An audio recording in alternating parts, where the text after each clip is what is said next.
Pues ya estamos de vuelta de la publicidad y en nuestra segunda parte del Vértice. Y como es habitual, nos vamos a ir hasta nuestra realización, que ahí es donde está nuestra compañera Irene Jodar, como cada semana, haciéndonos un resumen de las noticias más destacadas de la semana. Irene, ¿qué tal? Buenas noches. Muy buenas noches, Jorge. Pues como cada jueves vamos a hacer un repaso por las noticias más importantes que han acontecido en los últimos días aquí en la Ciudad del Sol. Lorca será declarada municipio libre de desahucios. Así se ha aprobado en el Pleno Municipal celebrado este lunes. El objetivo del consistorio es colaborar con los órganos jurisdiccionales para coordinarse y estudiar cauces tendentes a garantizar la permanencia de las familias en su residencia habitual. Desde el Ayuntamiento recuerdan que se tomarán medidas para garantizar el derecho a una vivienda digna siempre que sus competencias lo permitan, haciendo frente a la atención de la emergencia habitacional. Además, la Concejalía de Vivienda presta asesoramiento sobre este asunto. Desde su puesta en marcha en 2013 han atendido ya a 80 familias. En la mañana de este martes tuvo lugar un fatídico accidente en la vía rápida que une Lorca con Ailas, en el que volcaba y caía por un terraplén de 4 metros una furgoneta con 8 trabajadores que se dirigían desde Torre Pacheco hasta Águilas a trabajar a una plantación de apio. En este terrible suceso perdieron la vida 5 personas, todas ellas de origen magrebí, mientras que otras 3 resultaron heridas. Un accidente del que aún se desconocen las causas, aunque las primeras hipótesis apuntan a un exceso de velocidad o al despiste del conductor. La ministra de Fomento en funciones, Ana Pastor, visitó Lorca este martes, donde realizó varias paradas, siendo una de ellas en el barrio de San Fernando, una de las zonas más afectadas por los seísmos de Lorca, donde tuvieron que ser demolidos todos sus bloques de viviendas, afectando a 233 familias. Pastor estuvo acompañada en su visita por el presidente regional Pedro Antonio Sánchez, por el delegado del Gobierno Antonio Sánchez Solir, el alcalde de Lorca Francisco Jodar y miembros del Gobierno regional y local. Allí se reunieron con los vecinos de esta zona para después visitar el Palacio de Guevara. En el campus de Lorca, la Fundación Poncemar va a construir un centro de día para personas mayores. Unas instalaciones que tendrán una doble función, servirán para la investigación geriátrica, así como para las prácticas para los estudiantes de Enfermería y Nutrición de la Facultad de la Ciudad del Sol. El centro se construirá sobre 1.500 metros y el acceso será independiente por el interior del recinto del campus. Un edificio que tendrá 2 plantas, la de abajo destinada al centro de día para 20 usuarios y la primera planta para la investigación y la formación. La Fundación Poncemar será la encargada de financiar la construcción del centro y de gestionarlo, mientras que la Universidad de Murcia se dedicará a la organización de las prácticas y de la investigación. Este martes ya por fin se firmó el acuerdo que hará realidad este proyecto. Bueno, Jorge, pues estas son las noticias más importantes y ahora espero vuestras opiniones y respuestas en el debate. Muy bien, pues muchas gracias, Irene. Voy a presentar ya a quien me acompaña en la mesa. Está conmigo esta noche, pues Pedro Enrique Llamas. ¿Qué tal, Pedro? Buenas noches. Buenas noches. Bienvenido. Muchas gracias. También está conmigo Daniel Martínez Fajardo. ¿Qué tal, Daniel? Buenas noches. Buenas noches, Jorge. Bienvenido. Muchas gracias. Y Pencho Gil, Fulgencio Gil. ¿Qué tal? Buenas noches. Jorge, muy buenas noches. Y bienvenido también. Bueno, a mí me gustaría, con el permiso de Daniel y de Pedro, empezar preguntándole a Pencho que se te acaba ya lo de ser senador. Sí, efectivamente. Sí, qué poco ha durado, ¿no? Ha durado muy poco, vamos, la verdad es que poquísimo, pero bueno, lo que pasa, ¿no? He llegado al Senado en la legislatura más corta de la historia. Vaya. Una coincidencia, ¿no? Pero ya sabéis que si nadie lo remedia, y evidentemente a estas alturas ya no va a haber ningún tipo de pacto, el rey, con el refrendo del presidente del Congreso, firmará el decreto de disolución de Cortes el lunes, con lo cual quedan disueltas las cámaras, y yo ceso como senador, y al día siguiente pues se convocarán las elecciones generales que se celebrarán el 26 de junio, en lo que ya todo el mundo interpreta como una segunda vuelta, ¿no? Y para que los ciudadanos pues definan mejor su voto y poder desbloquear esta situación tan extraña que se ha generado estos meses. Vaya, bueno, ya está comentando todo el mundo el tema de las listas. ¿Vas a volver a ir en las listas? Yo no lo sé, depende de mi partido, esa decisión la adoptará mi partido. Parece ser que que va a haber una continuidad en las candidaturas, yo creo que en todos los partidos, porque evidentemente con el trabajo que cuesta confeccionar las candidaturas y han transcurrido solo 4 meses, pues prácticamente todas ellas están vigentes, ¿no? Pero bueno, evidentemente esos serán los órganos internos de cada partido, en mi caso del Partido Popular, pues los que tendrán que decidir esta cuestión, claro. Y yo, por supuesto, me someto, como no puede ser de otra manera, al criterio de mi partido. Claro, bueno, y en ese caso, ¿cuándo se te notificaría? ¿Cuándo se sabe eso? Pues me imagino que los plazos son cortísimos. En nuestro caso no tenemos que hacer primarias. En el Partido Popular, yo creo que el comité electoral, pues probable que se reúna en un plazo máximo de 15 días para aprobar las candidaturas. Bueno. Y a continuación, pues como se dice en Mallorca, pues a dar caña, a dar leña. Ya está. Bueno, pues luego en el buen sentido de la palabra. Luego analizaremos bueno, pues la parte nacional, digamos, lo que está ocurriendo a nivel político, a nivel nacional, pero de momento vamos a centrarnos más en las cosas que nos son más próximas y más cercanas, evidentemente. Bueno, tenemos que, en las noticias que nos daba Irene hace un momento, tenemos que lamentar, que duda cabe, ese accidente terrible que ha tenido lugar esta semana, ¿no? Porque a todos nos ha dejado muy consternados, y bueno, y digo, afortunadamente, iba a emplear esa palabra, nunca es bien empleada en una situación así, pero bueno, que solamente se haya visto implicado un vehículo, que podía haber sido una cosa bastante más importante, mucho más grave, si hubiese habido más vehículos implicados y demás. En fin, aún así ha sido una desgracia tremenda, con 5 fallecidos y otros 3 que, bueno, pues que están ahí luchando por su vida, especialmente uno de ellos que está en la Risaca, en Murcia. Bueno, nos despertábamos precisamente, que además fue a primera hora de la mañana del martes, nos despertábamos con esta noticia. No sé, triste. ¿Algún comentario? Sí, triste noticia. Yo creo que también muchos recordamos ya la tragedia que hubo hace ya bastantes años con ciudadanos ecuatorianos. Trabajadores ecuatorianos que también iban en furgoneta. Yo le he visto cierta similitud, ¿no? Me vino a la memoria también aquel accidente. Fue con el ferrocarril. Aquel fue con el ferrocarril, sí. Pero sí, la verdad es que es lamentable que personas, pues bueno, que se buscan honradamente su futuro, pues sucedan estas cosas, ¿no? ¿Algún comentario al respecto? Bueno, sí, yo me enteré, iba viajando camino de Madrid en el coche y, bueno, llamaron enseguida a los compañeros, nuestro compañero Juan Miguel, concejal de emergencia, y efectivamente, tal y como apunta Dani, creo que a todos nos vino a la mente, ¿no? La tragedia que hubo hace unos años cuando unos trabajadores de origen ecuatoriano fallecieron en el paso a nivel. Este caso no es el mismo, ha sido pues un accidente que lamentablemente ocurre, no será el último, ni ha sido el primero ni será el último, desgraciadamente. Además, bueno, como ya apuntó el alcalde, y las autoridades, era un tramo con visibilidad, y bueno, pues parece ser que por la hora y tal pues pudo haber algún descuido.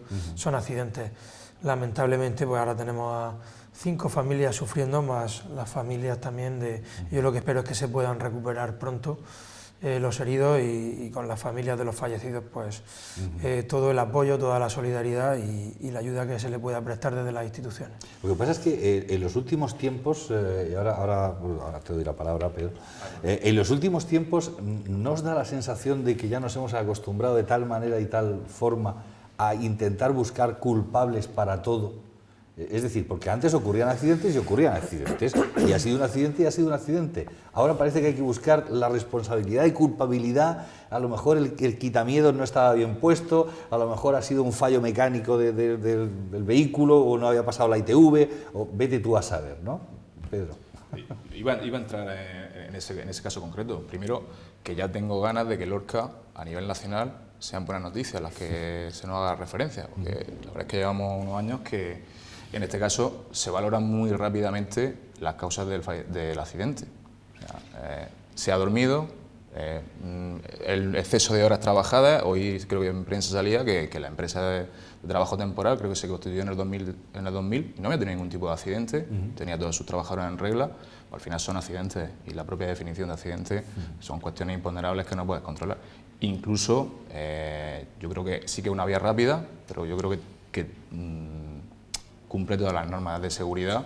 La actuación de emergencia fue rapidísima, pero bueno, al final este tipo de cosas, buscar culpables, creo que ya con una sociedad en la que madura, creo que se deben de buscar responsabilidades, pero no más allá de valorar incluso en algunos medios, exacto, que en las redes sociales siempre se ha dormido. Pues no, el que iba al lado del conductor no recuerda prácticamente el accidente, pero asegura de que no se había dormido ese señor, que ha fallecido tristemente. Y lo bueno, que lo que decía Pincho, que la administración rápidamente ha intentado reconfortar, creo que desde Cartagena también, Torre Pacheco, el alcalde, y luego la empresa, pues se va a hacer cargo de todos los gastos, que lógicamente la pérdida de vidas humanas pues no te compensa económicamente nada, pero lógicamente sí que rápidamente, yo creo que todo, pues iría durmiendo. Bueno, ocurren accidentes, pero sí que es cierto que se buscan enseguida los 3 pies al gato cuando no debemos. En fin, no sé si es una buena práctica o una buena costumbre, esa de buscar siempre la culpabilidad en todo y para todo, pero en fin. Cambiamos de tema, cambiamos de argumento. Hemos tenido la visita de una ministra en funciones, porque claro, hasta ahora todo el gobierno ha estado en funciones. Y que va a seguir en funciones. Y va a seguir en funciones hasta junio, por lo menos. Va a ser el gobierno más longevo también de la historia. Sí. Va a estar casi prácticamente 5 años. Sí, es cierto. Exacto, sí, porque incluso después de las elecciones, hasta que no se constituya el nuevo gobierno, va a seguir en funciones. O sea que, sí, lógicamente. Que todavía faltan unos meses, efectivamente. Bueno, pues, en fin, qué cosas, ¿verdad? Qué cosas. Decíamos, ha venido a visitarnos la ministra. Todo esto, estas visitas, ¿creéis que se deben ya a que se empezaba a oler ya a una posibles elecciones, a una pre-campaña, es decir, el que ya se empiecen este tipo de movimientos, o no? Yo es que creo que nunca hemos dejado de estar en campaña, en mi opinión, por supuesto, discutible. Yo la sensación que he tenido es que muchas de las escenificaciones de los diferentes partidos, de todos, han tenido pues ese tufillo electoral, porque yo ya lo dije la vez anterior que estuve en el programa, que era muy difícil el pacto, porque esto al final son matemáticas y era casi a martillazos que coincidiesen, y yo creo que en el fondo, en el subconsciente de todos los partidos, sabían que había una probabilidad muy alta de que se repitiesen las elecciones, y yo creo que no han dejado de actuar un poco en esa clave electoral. Por supuesto, en mi opinión, que es discutible, pero es la sensación que yo, ya como alejado de la política, como espectador de la política, que aparte me apasiona, me gusta, pues es la sensación que he tenido, ¿no? Y lo he comentado también con amigos, familia y demás, y mucha gente ha coincidido en ese análisis. A ver. Bueno, yo creo que aquí en Lorca precisamente hemos tenido una visita constante de altos cargos, de ministros y de altos cargos del gobierno, también por las circunstancias especiales que hemos tenido, ¿no? Por el terremoto, el proceso de reconstrucción. Evidentemente, pues el gobierno sigue haciendo su trabajo y la ministra, en este caso, de Fomento, pues ha visitado proyectos que están en marcha, ha visitado el barrio San Fernando, en Murcia estuvo visitando las obras del AVE. Siguen al pie del cañón, evidentemente. Hay un proceso electoral en ciernes y el gobierno pues tiene que mostrar músculo, sobre todo, bueno, es un gobierno del Partido Popular, que fue el partido más votado, y es normal que la ministra venga y siga pendiente de los temas, aunque todos sabemos que efectivamente lo único que hace un gobierno en funciones es comprometer, es ejecutar el presupuesto. Sus funciones no van más allá, ni mucho menos. Claro. Pero, ¿cómo lo ves? Yo no sé, bueno, Pencho supongo que conoce más cómo se generan las agendas de ministros, presidentes de la región. Yo quiero pensar que también el trabajo de demanda del gobierno regional creo que también debe de aportar también el que haya esa visita constante. Sí, esa supervisión. Esa supervisión, ¿no? Claro. Y también puedo compartir lo que dice Dani con el tema de la campaña en ciernes y que puedan tener, pero lógicamente yo creo que es importante que desde el gobierno regional se demande constantemente esa visita, porque en esas visitas seguro que se generan espacios para empresarios, otros sectores de los poderes regionales que puedan demandar y decir, ministra, ¿qué pasa de lo mío? Que siempre al final, me imagino que en el barrio San Fernando... ¿Qué hay de lo mío? ¿Qué hay de lo mío, ministra? ¿Cuándo me van a pagar los alquileres? Pues no está en su mano, pero bueno, si tiene visibilidad a nivel de medios y se puede agilizar cualquier cosa, San Fernando, pues yo sí que me alegro que una ministra pues que venga y compruebe que realmente un barrio con tantas problemáticas que se han tenido a nivel vecinal, que lo normal que se hubiera edificado antes, por ejemplo en La Viña, pero bueno, se han superado muchas cuestiones y yo creo que una ministra se acerque a Lorca y que se vea la evolución de los terremotos, queda mucho por hacer, pero yo creo que esa visibilidad en los medios de comunicación también es importante. Y si no hay AVE que no una todavía, pronto, pues a nivel de autovía por coche, pues que vengan a visitarnos, cuanto más ministros mejor, en funciones o sin ellas. Yo quiero pensar que un poco también esa demanda. Sí, hombre, sí está bien, sí está muy bien, ya está. Sí. En fin, bueno, vamos a hablar también de las urgencias. Las urgencias dejan de estar en San Diego y se pasan al Gato. Las urgencias que no quiero decir yo que haya usado poca gente las de San Diego, pero parecía que se circunscribían más bien para ese barrio. Eran como unas urgencias que habían cogido, digamos, los habitantes de esa zona de Lorca como algo propio, como algo suyo, cuando eran las urgencias para toda Lorca. Sin embargo, la gran mayoría de lorquinos pues íbamos directamente al Rafael Méndez. Quizás ahora, al estar en el Gato, que está más céntrico, porque al final es verdad que está más céntrico y son urgencias para toda la ciudad de Lorca, pues digamos se usen más, aparte de que están mejor dotadas, etcétera, etcétera, etcétera. No sé, ¿qué opináis al respecto de ese cambio de ubicación? Bueno, es un tema que evidentemente se está politizando, se presta mucho a la politización y sabemos que hay determinados partidos que son expertos en politizar este tipo de cuestiones. Lo primero lo apuntabas tú ya, Jorge, además de forma inteligente. El SWAP, que es el Servicio de Urgencias de Atención Primaria de Lorca, ha estado siempre ubicado en San Diego, y los que residimos, por ejemplo, en la Virgen de las Huertas, pues yo cuando he tenido que hacer uso, he cogido el coche y me he desplazado. Los lorquinos que viven en La Viña o en San Antonio y no ha pasado nada. Ahora hay un edificio ultramoderno, efectivamente, en el Gato, donde se va a albergar ese servicio, y evidentemente pues el lorquino que lo precise tendrá que desplazarse, como lo hemos hecho todos aquellos que no vivíamos en el barrio San Cristóbal y en San Diego. Entonces, desde ese punto de vista, yo creo que el planteamiento es claro.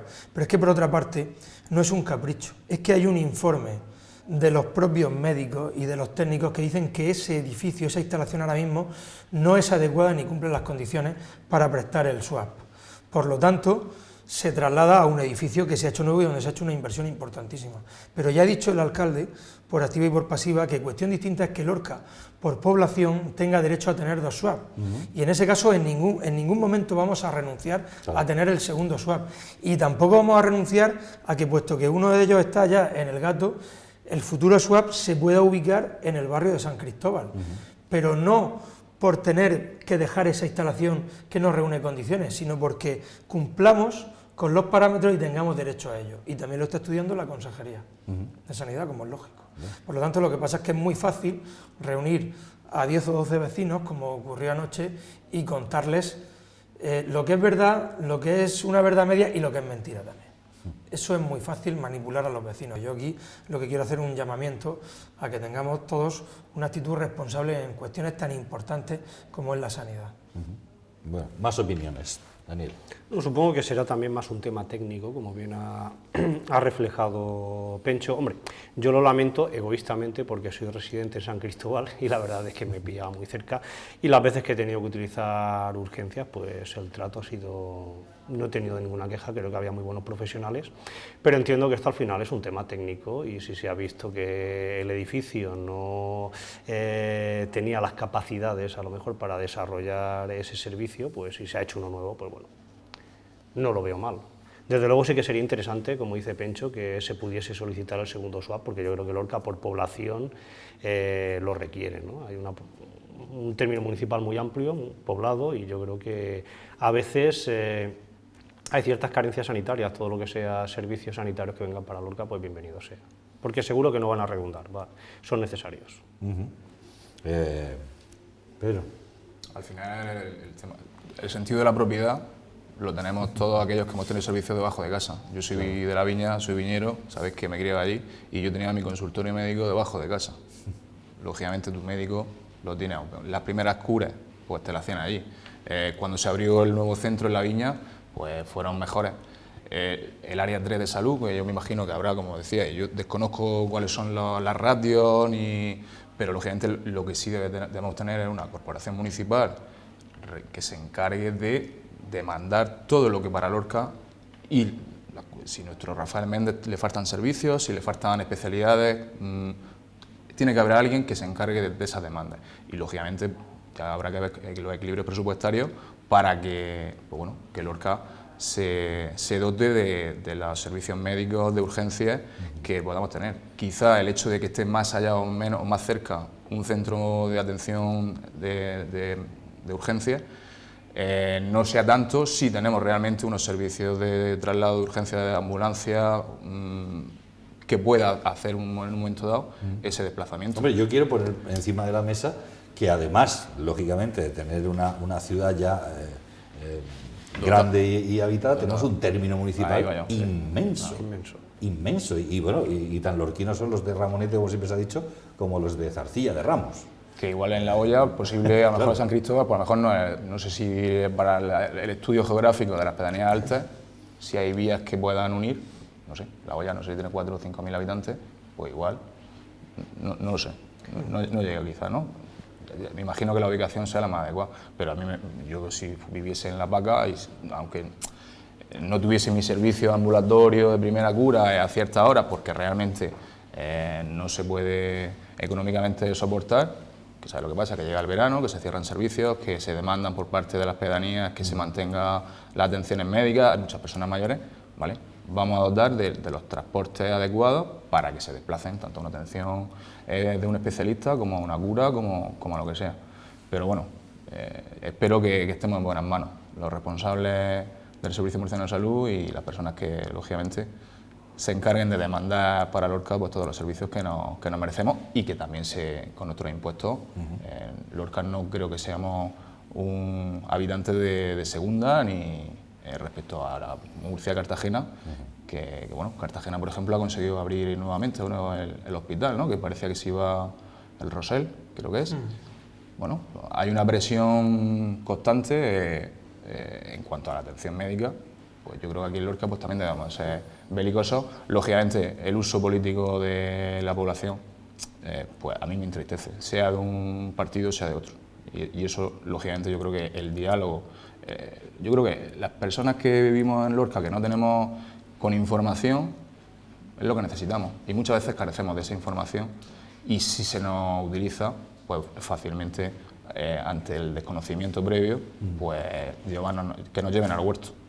Bueno, ahí, bueno. Yo creo que Jorge ha dicho, que aparte lo ha señalado muy bien, Lorca tiene una idiosincrasia muy particular, que es dispersión, ¿no? Tiene un municipio muy disperso y sí que es cierto que las pedanías más alejadas encima son pedanías envejecidas, en la que la población mayor es mayoritaria, valga la redundancia. Yo creo que eso siempre a la hora de los presupuestos se debería tener en cuenta. No es lo mismo dar servicio, un término municipal, que sea pequeño o que esté concentrado, que un término tan disperso como Lorca, que siempre cuesta más dinero dar servicio, sobre todo teniendo en cuenta que lo que es la Lorca rural es preferentemente envejecida, ¿no? Está envejecida, con lo cual yo creo que eso siempre hay que tenerlo en cuenta a la hora de dar unos servicios adecuados a la población lorquina.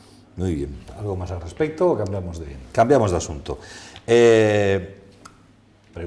Os pregunto vuestra opinión, que para eso habéis venido. ¿Realmente hace falta declarar en un pleno que Lorca sea un municipio, digamos, libre de desahucios? Es decir, mi pregunta es, ¿hay tanto desahucio en Lorca como para tener que hacer esta declaración? Hombre, hoy día los desahucios son claramente minoritarios porque es verdad que ha habido una actuación muy importante por parte de la administración. Hay que tener en cuenta que hemos sufrido el azote de una crisis durísima que todavía persiste en sus efectos. Yo creo que, bueno, principalmente han ido dirigidas a los desahucios hipotecarios, que han sido la gran mayoría, porque en España sabéis que tenemos una cultura muy arraigada de adquirir la vivienda. En su día se constituyeron millones de préstamos hipotecarios y como consecuencia de la crisis ha habido muchas familias que no han podido afrontar la devolución del préstamo y bueno, pues se han visto en una situación complicada. Las entidades de crédito pues lógicamente han tratado de defender sus intereses, pero claro, cuando un problema se convierte en una crisis tan grave, ¿no? Porque afecta a tantos ciudadanos, pues las administraciones han tenido que actuar. Luego, bueno, ha habido también por parte de la banca inicialmente se han aplicado un rigor, ¿no? Excesivo. Un poco excesivo, quizás sí. En fin, yo no quiero cargar las tintas ni muchísimo menos sobre la banca, porque bueno, hay entidades de todo tipo, pero bueno, todos sabemos que ha habido unas prácticas exceso de celo, un tanto quizás, cuestionables, ¿no? Sí. Que estamos viendo ahora también sus efectos. Y bueno, lo que en ningún caso tampoco se puede dejar desprotegido al pequeño propietario, ¿no?, que tiene una vivienda y la alquila y pues prácticamente necesita ese ingreso. Pero es que no es el caso. Normalmente nos referimos a la familia que se ve desahuciada o en un procedimiento de desahucio por parte de una entidad bancaria que al final lo que hace es que tiene la vivienda allí en un saldo impresionante y bueno, y se trata de que la propia entidad bancaria facilite a esa familia pues un alquiler social y que en ningún caso se pueda quedar una familia en la calle. Aquí en Lorca ya se lleva actuando mucho tiempo, ya se firmó un convenio en su día con el Colegio de Abogados, ha habido muchas actuaciones sectoriales y ahora yo creo que más bien la suma de esas actuaciones ha permitido declarar a Lorca municipio libre de desahucios. Todos los grupos municipales estuvieron de acuerdo, como es lógico. Son cuestiones de índole social en las que es muy fácil ponerse de acuerdo, porque todos estamos de acuerdo que no podemos permitir que una familia se quede desprotegida y bueno, pues en ese aspecto yo creo que se ha hecho un buen trabajo. Pedro, ¿algo al respecto? Me quedo con lógicamente, el adoptar en un pleno ese tipo de acuerdos, pues lógicamente podríamos entrar en el debate y decir, oye, igual que se declaró Lorca ciudad scout, pues se declara Lorca ciudad libre de desahucio. El tema del convenio que se firmó con el Colegio de Abogados a mí me consta porque en el Informa Joven, que sabéis que trabajo en él, se derivan muchas consultas de ese tipo. Y luego está la parte asistencial, o sea, no se puede permitir en Lorca el que se quede una familia con niños en la calle por las condiciones que bueno, iba a decir demoníacas, brutales que se nos pusieron en nuestras hipotecas. Leí una nota, o sea, 20.000 millones, me parece, de 20.000 millones de euros que la banca ha dejado de recibir por los intereses con el tema este del Euribor. Es decir, al final, la banca es un área más del comercio, digamos, de los servicios y tienen que vivir, pero lógicamente no a costa de pegar unos apretones a la base de la vida, que es lo que se supone que nuestra Constitución nos garantiza, el derecho a una vivienda digna, el derecho...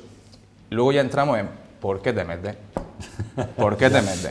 Pues porque estábamos todos como estábamos, claro, en esta burbuja que... La euforia. Sí. Y ya está. Y lógicamente es valorable que te quiten la casa porque tal. Pues bueno, si es que si no te han engañado, pero al final es que se han llevado desahucios a efecto sin tener unas cláusulas abusivas. Estamos todos esperando el posicionamiento europeo para ver si nos quitan definitivamente el Tribunal de Justicia, ¿no? A ver si nos devuelven la cláusula al suelo desde 2009-2013. Ojalá y sea de 2009, pero ya sabéis que si ocurre eso, pues nos apretarán más en las comisiones, ya no nos darán un albornoz a final de año, ni un edredón, ni una vajilla, ¿no? Digo yo. No, sí, muchos dirán que se queden en el albornoz y me da bueno, y redondando lo que ha dicho Pedro, y que no tengamos que rescatar alguna entidad más bancaria que después de la cláusula suelo den suspensión de lo pagos. que hablábamos fuera de micrófono con esa campaña de Intermonos Fan de qué pasa, ¿no? Invito a que la busquéis por ahí por las redes sociales, que da que pensar, ¿no? En un bar, una cámara oculta en un bar, que un camarero por una cerveza servida cobra 21 euros. Y cuando se sorprenden los clientes, dice el camarero, no, es que el cliente anterior no ha pagado y solidariamente pues tenemos que reajustar la caja. Entonces, al final de la cámara oculta explicaba, ¿no?, que el Estado, pues lógicamente que con el tema de esta crisis, que se habían hecho muchos ajustes y que al final habían recaído en el ciudadano de a pie. Y bueno, pues no sé, las posturas estas noruegas, finlandesas, que al final a sus bancos no le han dado pues bueno, cancha y se han metido en la cárcel a aquellos que la liaron parda, pues aquí en España por lo general se han tomado otras posturas.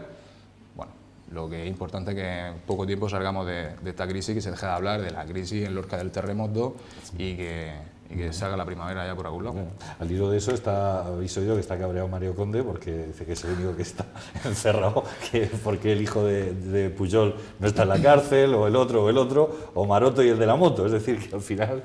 No, al final estaba con alguien también de su cuerda, ¿no? Blesa o algo, sí, ¿no? Que estaban ahí preocupados. Los de manos limpias. Bueno, esa es otra. Bueno, los de Ushuaia y manos limpias, ahí sí que se me va a caber el sombrajo. Bueno. la teoría de la conspiración, que alguna vez en este programa se ha hablado, al final es que no la vamos a tener que creer. Ya enlazamos con la infanta, que si le han buscado las cosquillas a Usman para que al final retire. Madre mía. Sí, porque es que mucha gente habla de la corrupción política, pero no se habla de la corrupción social. Es que hay corrupción social. Y aquí lo hemos visto. Hemos visto que efectivamente, yo el otro día lo comentaba en otro medio, en ambientes jurídicos ya se comentaba, ¿no?, el tema de manos limpias, porque que de pronto aparezcan unos señores de la nada a impartir una especie de justicia divina y a señalar a quién es un corrupto y quién no y tal, al final eso siempre hay un fin oculto, más mediáticos, siempre hay un fin oculto, y al final era una trama mafiosa que se dedicaban a extorsionar a las personas, porque todos sabemos que muchas personas no se pueden permitir una querella criminal porque afecta a su trabajo o al desempeño de sus funciones si tiene un cargo público, y es muy fácil extorsionar, porque en España tenemos un problema grave, porque a ti te ponen una denuncia siendo inocente, y el problema es que no se determina la inocencia en un mes, en 2 meses, sino que pasan a lo mejor 8 años de instrucción, y en esos 8 años a ti te liquidan moralmente, te liquidan socialmente, te liquidan económicamente, y algún día alguien tendrá que coger el toro por los cuernos y arreglar. Ahora mismo el gobierno actual ha tomado algunas medidas, como por ejemplo poner coto a las instrucciones procesales. No puedes tener en una instrucción judicial a una persona sometida a una instrucción durante 8 años. Sin embargo, enseguida salen algunos protestando, diciendo que no, que es que hay que dejar que se actúe, hasta que le pasa a uno. Entonces, cuando le pasa a uno, dice, no, todo esto es una injusticia. Entonces, tenemos que dejar un poco la demagogia al respecto y tomar medidas objetivas. Daniel, que estamos callados. No, es que se han tocado tantos temas que ya no sé por dónde Tú coge el hilo por donde tú quieras. No, la verdad es que a mí el tema de declarar Lorca municipio libre de desahucios a mí me parece una muy buena medida. Felicito a todos los grupos municipales que además llegaron a un acuerdo, y creo que muchas veces la ciudadanía se queja de que la política está totalmente ajena a la sociedad, y creo que en este caso es una demanda social y ahí la política ha sabido responder, ¿no? Luego, en relación a todo lo que han dicho, pues yo creo que aquí habría que hacer una medida pedagógica, educativa, empezar a fomentar el alquiler, como sucede en el resto de Europa, ese sentido de la propiedad que tienen los españoles, pues bueno, al final también laboralmente impide la movilidad. Tú, al tener una vivienda en propiedad, pues ya te condenas a trabajar digamos, en tu localidad, y como mucho, pues no sé, a 30, 40 kilómetros de tu localidad, ¿no? Y por otro lado, creo que es necesario hacer una reforma de la ley hipotecaria. Creo que ahora mismo, pues bueno, muchas veces la situación de la banca es casi leonina, ¿no? Tiene una situación de superioridad sobre el usuario, y yo creo que, como ocurre en otros países, se tendría que hacer una reforma hipotecaria, y que si al final hay una dación en pago o tú pierdes tu vivienda, por lo menos que saldes tu cuenta con la banca, porque el problema ahora es que te quitaban la vivienda y si te descuidabas debías más que al principio. Con lo cual yo creo que al final te impide rehacerte económicamente y socialmente, ¿no? Porque tienes ahí ya una deuda de por vida. Yo creo que eso pues tendría que tomarse las medidas en las Cortes en Madrid y cambiar la ley hipotecaria hacia una ley pues más de acorde al resto de Europa y al mundo occidental. Sobre la teoría de la conspiración, ¿no tienes que decir? Pues yo, ¿qué quieres que te diga? Hoy precisamente lo comentaba, que he comido en casa de mis suegros, lo comentábamos. Qué casualidad que todo el mundo conocía cómo actuaba Manos Limpias y a Usman, y justo ahora que interesa por el tema de... es un poco sospechoso, por el tema de la infanta, pues ha salido toda la luz, ¿no? Yo también soy un poco conspiranoico en eso, ¿no? Es un poco sospechoso. A lo mejor son coincidencias, pero como yo no creo en las coincidencias, lo veo un poco sospechoso. Bueno, lo que no es una coincidencia es que tenemos que hacer un pequeño alto de, nada, 1 minuto, volvemos enseguida.